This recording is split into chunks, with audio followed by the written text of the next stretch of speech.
I think it's National Custom Brokerage Trade Forwarders. I've seen them, I heard them say it more often than other groups. They want to have an apprenticeship program where you learn from an experienced broker. Before we get started with the show, here's a quick word from our sponsor, Global Training Center. As trade compliance professionals, you want to make sure that your procedures and documentation are completed as correctly as possible to avoid any delays and possible fines. We provide a range of trade compliance courses that will fit your needs. From in-person or web training to recorded on-demand courses, we can train one or even thousands on your team through your learning platform or on our portal. We can even customize a private session for your team. Go to globaltrainingcenter.com to find out more. Hello, folks. We're back for another session for Simply Trade Podcast, and we have got a good show today. But I will tell you, if you hear my voice is probably a little bit lower than it normally is. I wound up having a little problem last night, so if I sound too low or I'm talking out of the bottom of a barrel, it's just I'm dealing with a little bit of lack of sleep, and that's what happens to me. But sound like a bullfrog with gastritis is what I always say.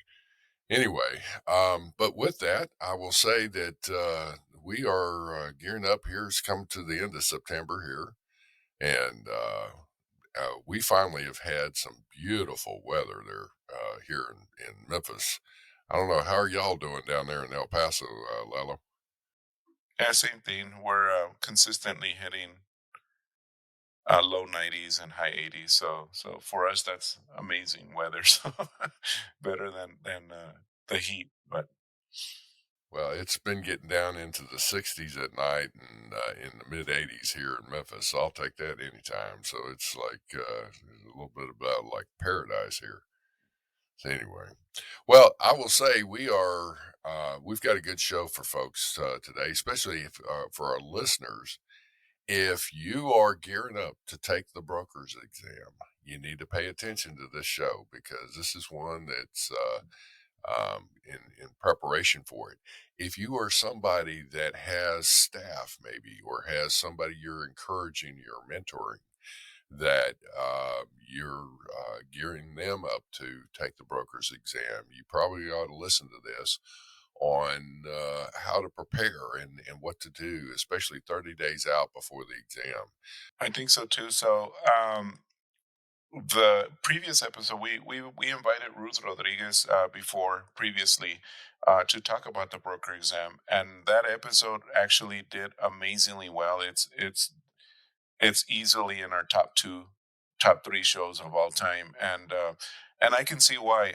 The broker exam is one of those things that in our industry, that is the only way you can say I'm licensed by the U.S. government to be a broker, etc. So I can see how that's very. So we had Ruth on, and she talked about just the broker exam in general. I invited her again because I know we're coming up on about 30 days. The exam will be on October 25th this year. And so I invited her and I said, hey, Ruth, let's come up with, I'm not coming up with anything. She is. Can you discuss and talk about any strategies or tips for these last 30 days? A sprint, call it what you want, like last chance workout like they do and whatever you want to call it.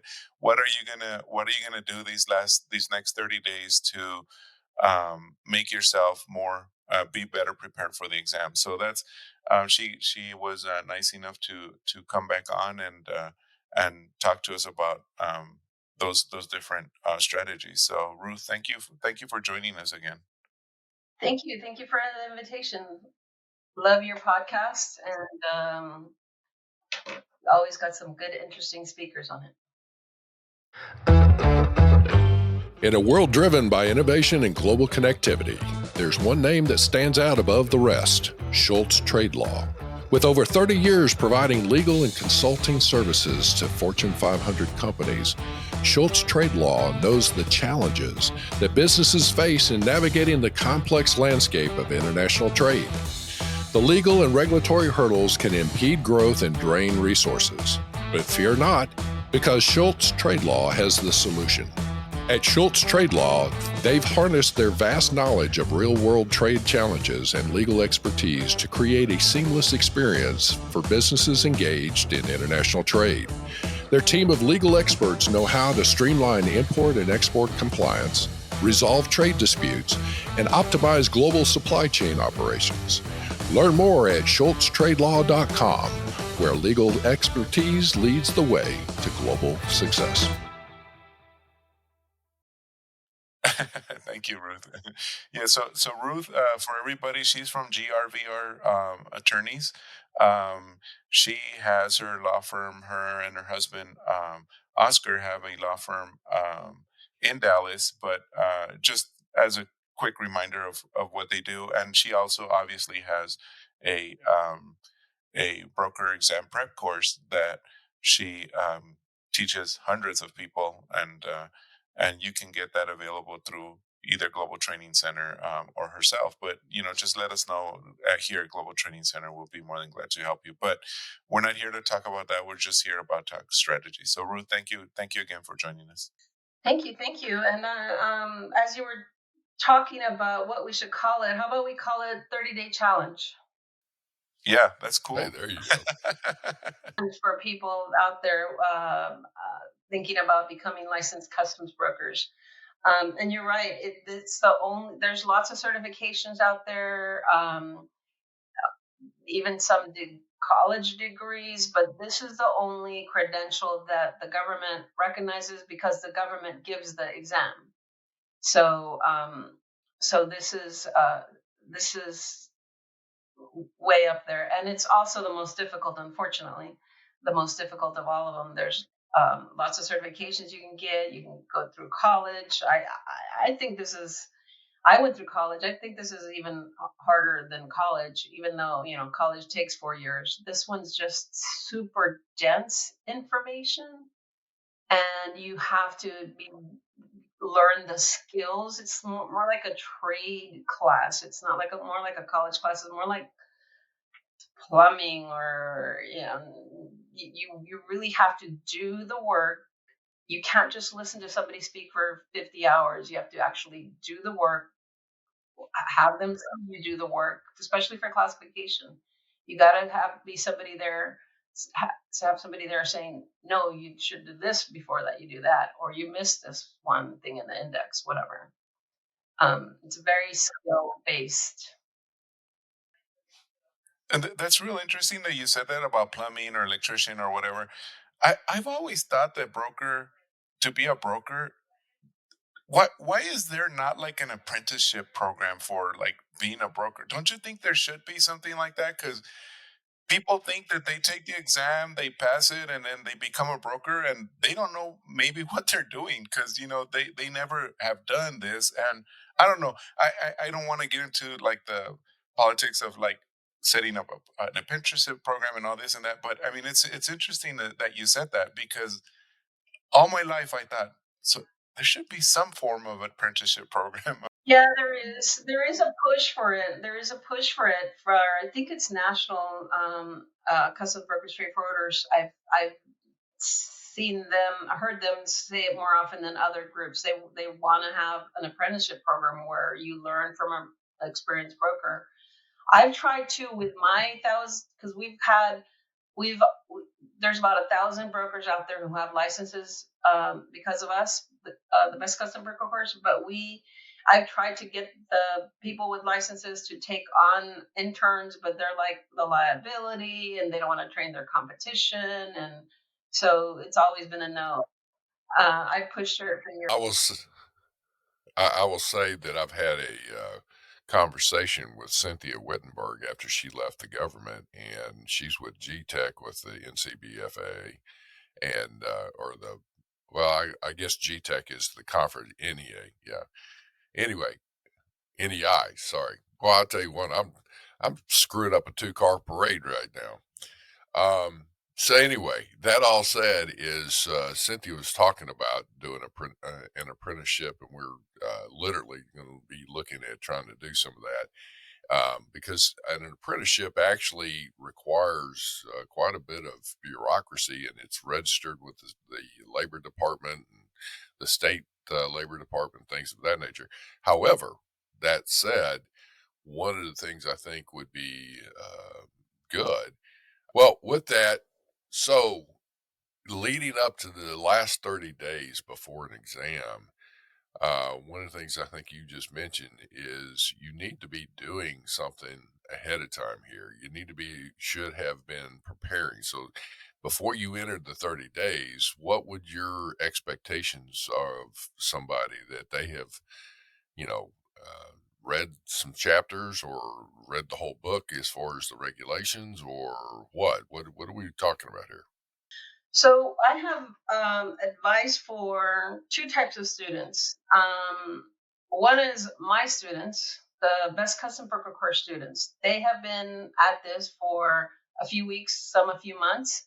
Some started yesterday. That's true. But and we take students up until there's no cutoff. We will take students uh, whenever you want to join us. But for advice for my students who are listening, you already know what to do. You got to do the homework that I've been giving you, because we give individually tailored homework for after every exam that they take, and it's not homework for the week or homework for the new people. It's homework based on an analysis that we do. How did they do on this exam versus how did they do on the previous exam versus how did they do in the last 8, whatever. So advice to my students: do your homework, stay on course. If your homework has piled up because you entered 10 exams at once, you were not supposed to enter 10 exams at once. The way the course works is you do an exam, you get homework, you do the homework, then you do another one. But some students do, either don't get the memo Procrastinate, yeah, yeah. or procrastinate. Yes. So those people, if your homework is piled up, call me and I'll give you individual advice. Also, for my students, you need to come to classes. We have every week a 4-hour class. We also provide tutoring every single day. I don't know how other courses make it without tutoring people, because this is so dense and they test on such esoteric topics. And so we do 1 hour per tutoring per day. Students can sign up to 1 hour, but if you see, you're on at 3 and Jack is on at 4, you can stay for that hour as well. We have boot camps coming up, one in Ohio in September and one via Zoom in October. And then we have weekend study groups. So I would encourage my students to come to that. Now, advice for the people who are not in my class, who've been studying for months or for weeks, or just started yesterday. Uh, what you should be doing is take the 10 exams, practice exams, take them and timed the actual it's 4.5 hours now, but I still have my students do it in 4, so they can have a last half hour to double check the exam to make sure they answered all the questions, they entered the exact answer they intended to enter, etc. And then do some questions. Say if they skipped one, put a question mark, then they go back in that 30 minutes to go do the question marks. So do them in 4 hours. I know I had a student once who said, because when they pass the exam, they come back to talk to the current students. And one said, I know Ruth said do 4-hour exams. I have a full-time job. I have kids running around. I set up my station in my kitchen. Sometimes I would do 10-minute exam. Sometimes I got the whole half hour. I never could do 4 hours, but she still passed. But if you can, do the 4-hour exam in the 4 hours, and then review all the questions. Let me interject in here. One of the things about, if you stop and think about it, folks, a 4.5 hour exam is the time you're allotted. So yeah, take it in 4 hours because, and with that, you're building up to that because that's an endurance. It's sitting there for 4 hours, and you're going through and all that. You've got to work up to that in a scenario to be effective at that. It's like a marathon. So it's one of those things where you can't just sit down and say, well, let me just take the test and whatnot. You're going to discover that your mind wanders at times, your body has some issues. You're sitting there for so long and all that. So that's why it's important to, take these practice exams and gear up for it. So, you got to do what works for you. I mean, the mother that had, kids, family and all that, I get that. But, Anyway, would you agree with that as far as practicing the exam? And part of it is lasting the 4 hours. I agree. Then that's one of the reasons why I say do the 4 hours, 4.5 hour exam in 4 hours and practice 10 of those. Because if you just like at the beginning, I have students who are just like, okay, I finished. I did pretty well, but it took me like 2.5 days to finish. Like, yes, anybody can pass this if you take 2.5 days or 2.5 weeks. The point is to can you pass it in 4 hours? You had mentioned another important point is body issues. If you some people have whatever disability, there is an American with Disability that applies to you, and do not be ashamed. People are like, oh, I don't want to take advantage. This law was made for you. You're not taking advantage. You're not doing something wrong. The law was made for Americans with disabilities. If you can't sit for 4 hours, or if can't, they don't let you eat in there. But if you have a condition where you have to eat every 2 hours, then you apply with it for Americans with disabilities. They give you extra time to do it, and you're entitled, or you're allowed to use that. Of course, don't use it if it doesn't apply to you, but definitely, some people, like I had one person who was in a car accident. She couldn't sit in a chair for 4 hours. She had to get up every 10, 20 minutes. So that person's going to take longer to do the exam. It doesn't make her less smart. It isn't going to make her less, not as good broker. She's still going to be a broker. She just needs extra time to do the exam. That's a good point. But yeah, it is an endurance. You gotta train for it. You gotta get ready for it. Um, I agree. So also the 10 exams that you're gonna take, I suggest that you take them in different surroundings. So like that person had to do her kitchen, but if she could do one at the office in her quiet cubicle, one have the husband watch the kids one day and go to crowded Starbucks to do it, and the next time do even if it's not going to be 4 hours, she can't be away from her kids for 4 hours. 30 minutes at the Windy Heart Park, so that when you get to the actual exam, whatever they throw at you is just going to be it's not going to affect you. You've got to be able to handle or know how to deal with some things that could be possible distractions and things of that nature, so you can stay focused. Is what your point is, right? Exactly, yeah. And if you're always doing it at your quiet cubicle, then you go there and it's loud, the construction is outside and somebody's coughing next to you, and then you're distracted and you can't focus. So that's why I say do 10 different exams in different surroundings. Also, you got to review the questions that you missed. If you're in our course, we have recorded all of the 800 questions from the last 10 exams. And you can, if you don't understand after looking at the tape, after looking at the answer key, why the answer is A instead of B, then go listen to the recording or come to tutoring or come to class, whatever. But if you're not in the course, then the best cousin course, then you would have to review the questions that you missed. And if you're stuck on one, there's social media groups, Facebook, Instagram, whatever. There's explanations out there that you can find, or just put it away. Some students, some questions I don't even understand, and I've been teaching this for 24 years. I have a law degree, and I've passed the exam myself 3 times. There's some questions you're never going to get. Even I would just say, I give up. I don't understand it. So don't spend too much time on the questions, but if you can, you should figure out why you're getting them wrong. You should also, in the last 30 days, go ahead. Well, I was just going to say, maybe you're going through this, but I was just going to say, in part of the scenario in practicing and taking the test, is there are some questions that you need to look at. There's some questions you got to spend more time on. Case in point, the classification and things of that nature.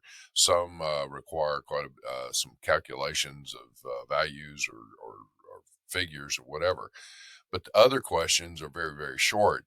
So, do you look at, is there a methodology or something that as you're taking these is that you go through and answer, some of the short ones quickly and things of that nature, and then you come back for the longer ones or what? No, that's how I used to. that's how I used to teach it when my pass rate was way lower. And I realized I've been improving the course for 24 years.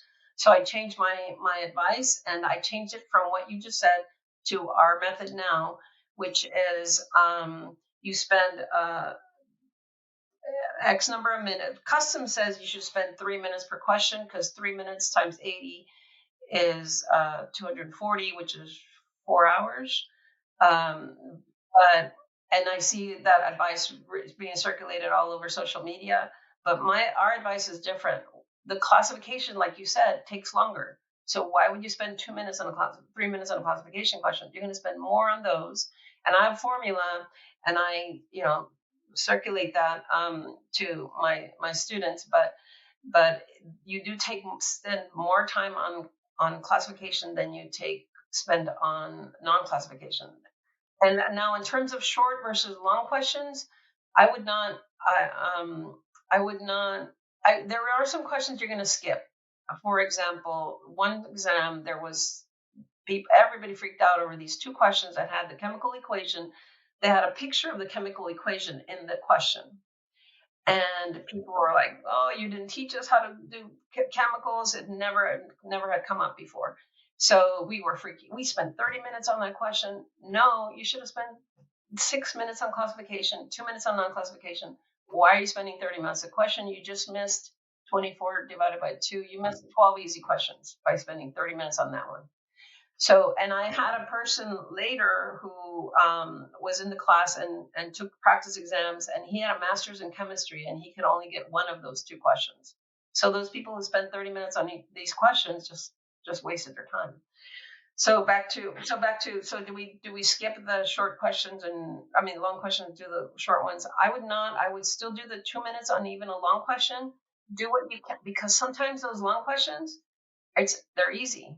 It's just they give you all these irrelevant facts, and then they ask you something easy, and you could get it in 2 minutes. If you do, great, answer it. If you don't, I train my students to have a physical Scantron sheet, 1 through 80, A, B, C, D, and E on each one.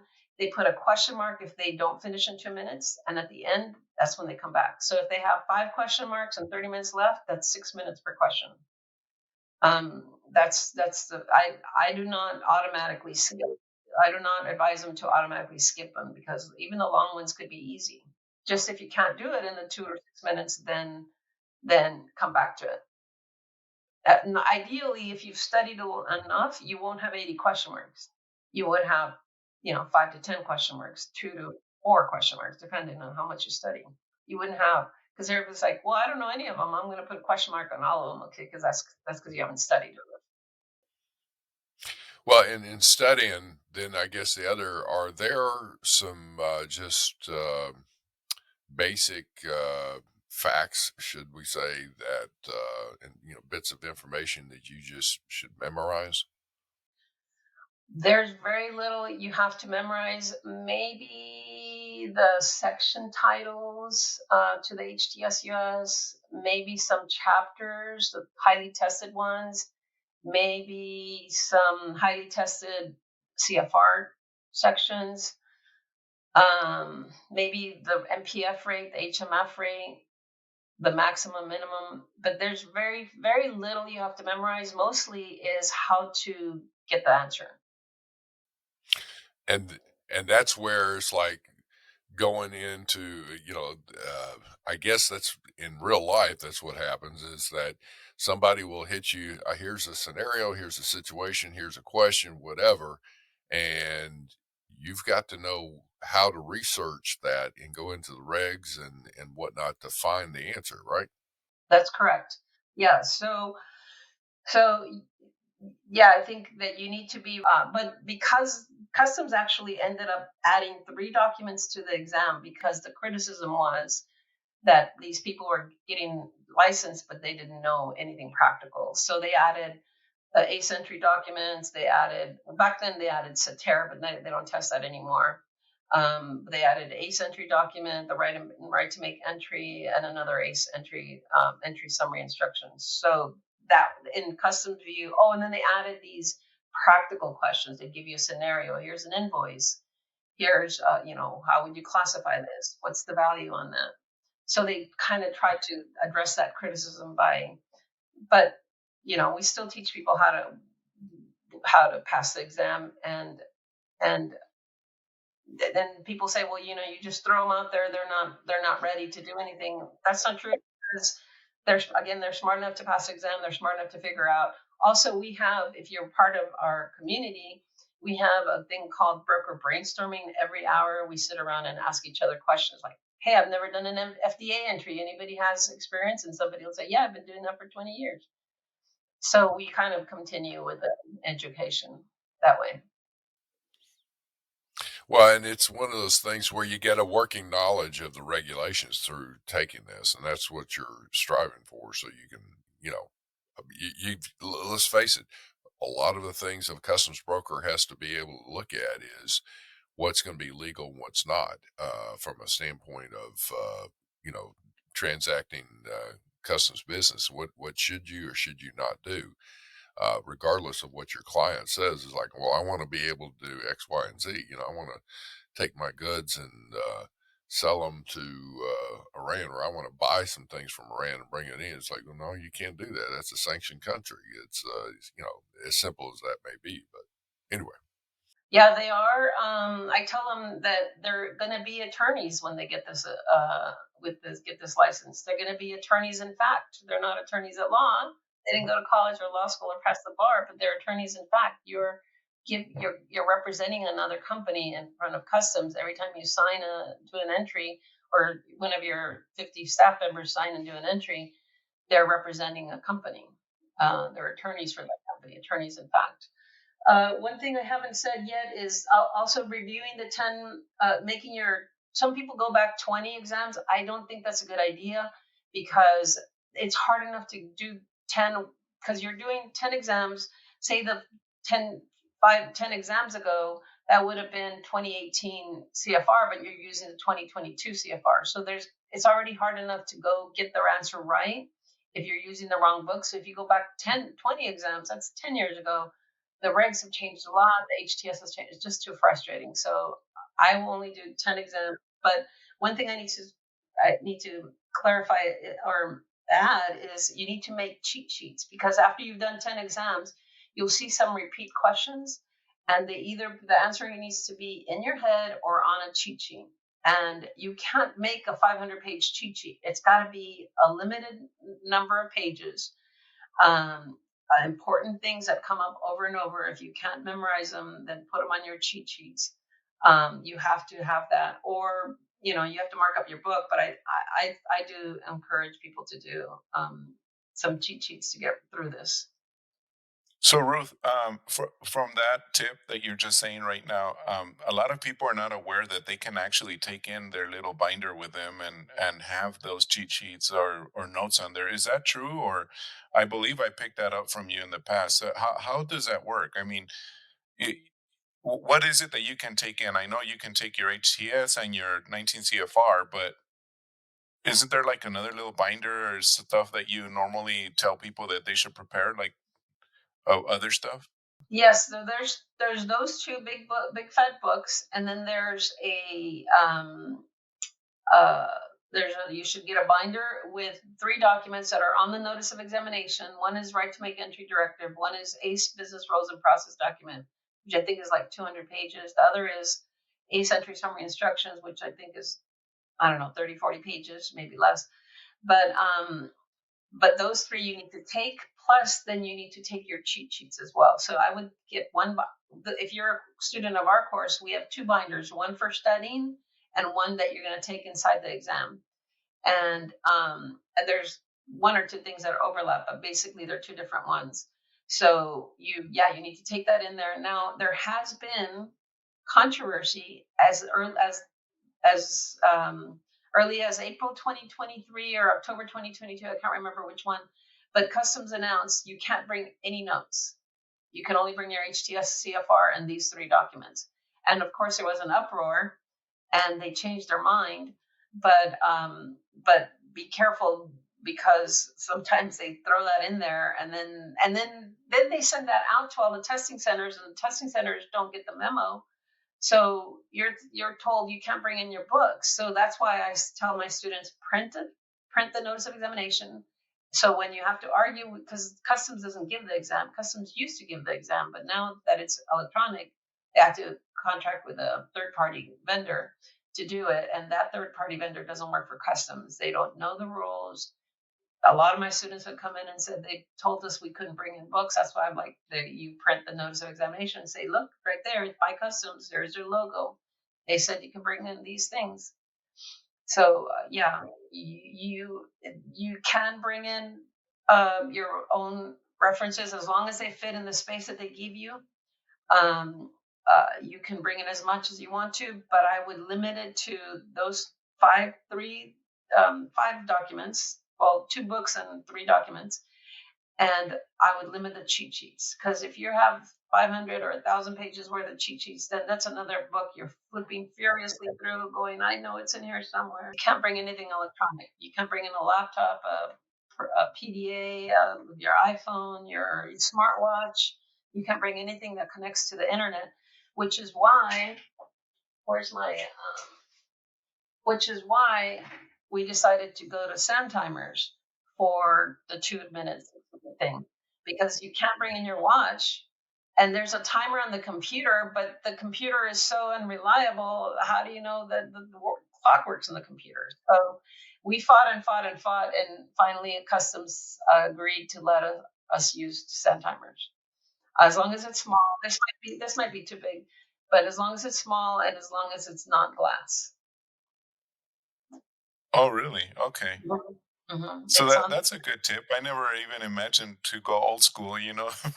Yeah, because That's like, you have to, because sometimes there's not a clock on the wall, and sometimes the computer. I took the exam the first time they gave it electronically, and there was so many problems that I got out of there 11 and a half hours after I arrived. I didn't finish the electronic exam until 11 and a half hours later. So at that point, I don't trust the computer. I'm not going to trust the clock on the computer either. So so since they've done it electronically, you're not filling in the bubble sheets anymore then, huh? You are. Well, let me see. Is it a bubble? I think it's a bubble. Yeah, it's still a bubble. No, it's not a bubble sheet physically. You're right. It's not a physical bubble sheet. It's a bubble on the electronic. But like I said earlier, I still encourage my students to have a hard copy so that they can keep track of what they entered on the exam. Also, the place where they put a question mark on there. Also, the process of elimination I teach. So if you in 2 minutes can't get the right answer, but you eliminated A, B, and C, then you guess between D and E instead of just guessing. So I encourage a physical Scantron sheet, but yes, you're right. There's no bubble sheet, no physical Scantron sheet anymore. As you're gearing up again with the 30 days, are you recommending that somebody spend, so much time each day doing something in particular, or you're covering and you're trying to scan all of the information, with everything? If if I was so yeah, for student people that are not in the course, I would focus on classification. People say, well, it's hard to get these from the questions right from 10 exams ago when we were using a new HTS. Yes, it's true, but there's not many that you get wrong because of that. So I would say just a handful, maybe 10 in the whole 800, maybe 20. I don't know. I haven't counted, but it's still a useful exercise, and you cannot pass this exam without knowing how to classify. I had a student, or probably more than one, that tried it. There was this company that I was an attorney for that was in the middle of an audit. It was an aerospace company, and so they sent 5 people to become trained to become licensed customs brokers, and one of them said, hey, I've been doing hazmat for many years. I'm just going to focus on the regs. That I've tried to understand classification. I can't do it. I'm just going to focus on the regs. Well, back then it was 60 regulation questions and 20 classification questions. In order for him to do that, if he guessed at the 20 classification questions, he would get 4 right. Just, throwing darts at the wall, 4 right. And then he needed to get 56 questions right. So that's 90%, I think, um, 56 of 60. I used to be able to do math in my head, and then the aliens came for me. 56 divided by 6. Yeah, you have to get 92% on it's hard enough to get 75%. Why are you trying to get 92%? So that's not a good strategy. That's not a good strategy. If you just started or if you're struggling, I would focus on classification. That's the hardest to learn. The regs you can just learn by doing 800 practice questions, but the classification takes uh, uh, skill and patience, and you got to have a strategy. And I guess it's as silly as this sounds, Ruth, but when I'm training to run a half marathon, there is a like 3 months out, 2 months out, 1 month out, 1 week in, 1 week out, like diet and things that you're doing physically to yourself to, aside from the running, to like endure. And like, what are you doing? Like, are you telling your students like you should be, I mean, like, it sounds funny, but like loading up on carbs so that you can have more brain power or Not funny at all. It's not silly at all because um, I have I do when we have classes, and I do give advice like that. You need to get sleep. You need to eat, especially the morning of. You have to have a really good, healthful breakfast. And I also say, don't give up exercise because personally, when I don't exercise, I need 9, 10 hours of sleep. But when I get in my exercise, I'm fine with 6 or 7 hours of sleep. So yes, you have to cut some stuff out to put on this to add these study hours. But don't cut out sleep. Don't cut out exercise. Don't cut out healthful food. You can cut out, social media, TV, golf, or whatever your hobbies are. But don't cut out eating well and taking care of yourself. That, well, and that's one thing, again, leading up to this, don't think, folks, that you're going to be able to, at the last moment, do this crash course and do these last little minute things and expect to, survive. Exactly correct. It is. And people also like, oh, it's 4 hours. I'm not gonna take any breaks, and I'm just gonna go. I need every minute. No, I recommend that you take 1 or 2 breaks, especially water. You need to be hydrated. Yes, you need to. There's consequences of drinking too much water, but just drinking enough water so you're not dehydrated. And bathroom breaks are okay. They let you do bathroom breaks. So just drink enough water. You can take 1 or 2 breaks, but you need to. Your brain will function much better if it's not dehydrated. so. I guess being 30 days out, Ruth, it's not is it or is it not? Is it realistic to say, okay, I never really did the practice exams and I took it seriously. Ruth is telling me I should have at least 10 practice exams under my belt within these next 30 days. Is 10 exams still realistic? I mean, we're talking about 3 exams per week. I mean, that's 12 hours a week. You know what I'm saying? Is that too much? Is that going to be overload? I mean, So no, it's possible, but people ask me how much should I study, and I say, okay, there's two extremes. One person who has 6 months to go, and they just finished a master's degree or a law degree. They love school, they love books, they're between jobs, they have no kids, they can study all day long. That person is going to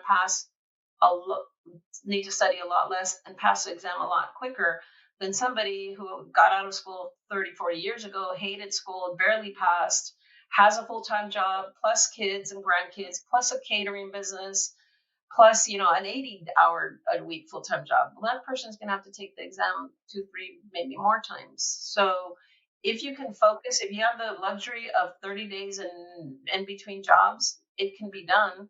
Even if, if if you don't, at least you'll have the 30-day experience. Now you know what your mistakes were for the next 6 months. So do those 10 exams, review those questions that you missed, If you don't pass after doing that, and then of course there's reading. I have a list of document. We do a lot of statistics in our course, like how many times has this subject been tested, how many questions are on this area, what chapters are, lots and lots of statistics that we provide. But one of them is called source list, where we take the answer key and sort it alphanumerically, and then we divide it up by subject. So there are 60 value questions and 110 broker questions. So then you can know where to focus your studying. So I would focus on read and focus on those areas that have been more highly tested than other areas. Okay, well, we're running out of time here a little bit, but one last tip that I really like that you always tell people, and then I'll let you wrap up. And I don't know if Andy has any other words to close it out, but I really love when you say the night or the day before the exam, do nothing. Go to movies, clear your head, go out and run or hike, and just do nothing related to the exam. I really like that, and it's true. Just clear your head because there's nothing you're gonna do in those 24 hours that is gonna really help you. I mean, is that not true? I don't know how I got through college, law school, and graduate school not following that advice, because I remember pulling all nighters for law school exams. Yeah, cramming and pulling all-nighters, and I don't know how I did it, and I did well. I don't know. I would not do that again. I do recommend that the day before. So on Monday before the exam, we have the best custom work course will have a 12-hour hotline from 9 a.m. to 9 p.m. There's tutors there, two tutors at every session, waiting for you to come ask them questions. And this is available for whether you're a student or not. It's available for the public. And then that's Monday. And then Tuesday, yeah, you should relax. Something you've been putting off, you haven't golfed as much as you want to, or spend as much time with the grandkids as much as you want to. Pedicure, manicure, facial, whatever you're into that's relaxing. Other than drugs and alcohol, do whatever you've been wanting to do that's fun and relaxing for you. And get a good night's rest, get up early. Yeah, you want to clear your head the day before. You don't want to be studying until 1 a.m. that night. Excellent, excellent. I do have one quick question regarding you're talking about reading. What about the chapter notes and section notes of the tariff? Is that something that you recommend going into and reading? Oh, definitely. We have if you're a student of the course, you know the schedule, but if you're not, what we suggest is there's 22 section notes, 99 chapter notes, and 35 general notes. 156. So 30 days out, you have to read 156 divided by 30, which is 6 notes per day. So read general note 1, 2, 3, 4, 5, 6 on day 1, 7 through 12 on day 2, etc. If you're not studying every day, then do 26 times 7 is 42. Do 21 on Saturday, 21 on Sunday. So you can read all the notes before that, because in those 6 minutes, you don't have time to read 12 pages of notes. You should have read them in the last 30 days or 6 months or whatever you gave yourself to study. So yeah, reading the notes is really important. And I would just break it up a little bit every day. And you don't need to memorize or make cheat sheets or diagram or anything. Just read them, just like if you were reading a novel. Okay. That's because on the classification, there's a lot of things that that you'll go through. And you're doing the classification, and there's the monkey wrench of the question in the section notes or the chapter notes or something in there that you need to be aware of. So it's that's how they trip you up. They're going to give half of the questions that are on the exam, you're going to get wrong if you don't read the notes. Notes are very important. This is one of those things where again, you shouldn't wait 30 days before to is like take the exam and go through it. Yeah, there's some anomalies where people may be able to do that, but this is a several month long ordeal and it's something you should plan for. But we've been kind of focusing on the last 30 days since you've been building a foundation of knowledge that you've been studying, you've been doing your work, you've been looking at things. Now you're coming into the home stretch, and so with 30 days out, this is one of those things that would, if you're going to be taking the broker's exam, we definitely wish you all the luck that you should have. But it's not really luck; it's the diligence of hard work and studying diligently and whatnot, and it'll pay off for you. Ruth, I thank you. It's like, yeah, please do. Can I add one thing? Is Global Training Center sells our course. The course is called Best Custom Broker Course. The Global Training Center sells it. And they have a discount that you can't get through anywhere else. You can't even get it through the Best Custom Broker Course. So go through them. They will call them, email them. They'll tell you about the discounts that are coming up. We definitely appreciate that. I will say that Lalo, is like you and your wife have built a great company and your team. And folks, if you are wanting a proficient staff in both skills and knowledge, check out Global Training Center. But also in this broker's exam course, this is something that's excellent. But overall, it's again the approach. Whatever training that you've gotten, if you're gearing up for the broker's exam, this is some good tips here just to the last 30 days to get yourself ready for it. So Ruth, you have been outstanding, and I appreciate you coming on our show. Really enjoyed it. Thank you both. Thank you. Well, with that, we're going to turn it back over and hope everybody has a great day. Thank you very much for joining us. Simply Trade is brought to you by the generous contributions of Global Training Center. You can follow the show and GTC on LinkedIn or Twitter and other social networks. Make sure you check out the show notes in the description for a full rundown of today's show with all the important links. Also, make sure that you share this with a friend and subscribe on your favorite streaming platform. We really like hearing from you.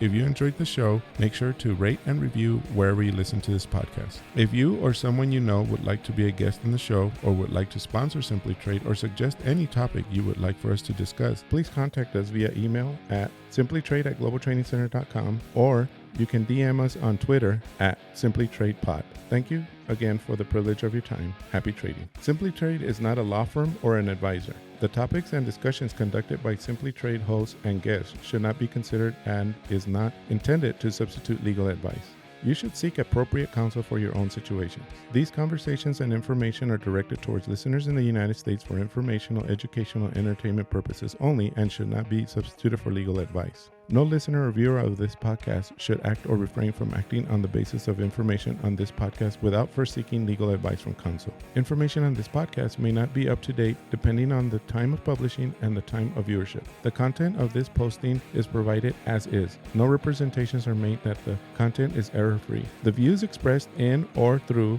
this podcast are those of the individual speakers, not those of their respective employers or Global Training Center as a whole. All liability with respect to actions taken or not taken based on the contents of this podcast are hereby expressly disclaimed.